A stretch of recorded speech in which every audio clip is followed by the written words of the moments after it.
कहते हैं कि उम्र के साथ साथ तजुर्बा भी बढ़ता है, पर उस बीच ऐसे कई फैसले लेने पड़ते हैं जिनका अंजाम हमें मालूम नहीं होता, जिनके सही या गलत होने से सिर्फ हम पर ही नहीं बल्कि हमारे आसपास के लोगों पर भी असर पड़ता है।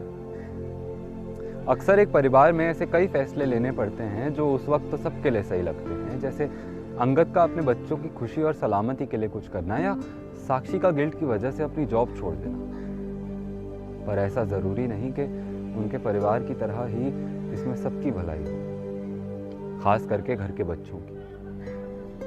कहा जाता है कि बच्चे अक्सर वही सीखते हैं जो वो देखते हैं, पर साथ में ये कभी नहीं कहा जाता कि जो वो नहीं देखते उसे उतना ही ज़्यादा जानने और समझने की कोशिश भी करते हैं, और उन्हें उसके बारे में सही राह दिखाना उसके माँ बाप का ही काम होता है।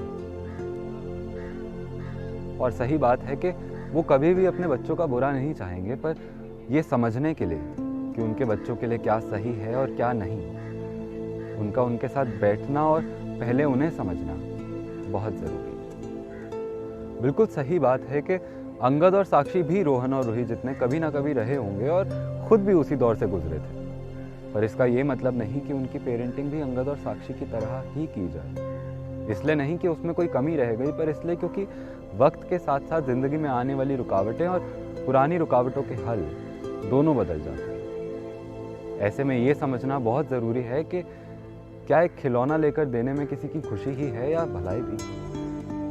क्या खुद की गलतियां नज़रअंदाज करके किसी और को सलाह देना गलत तो नहीं? क्या अपने बच्चों को खुलकर सही और गलत के बीच में फ़र्क समझाना सही भी है? या फिर पुराने ख्यालातों से बुने नए जवाब कमज़ोर तो नहीं?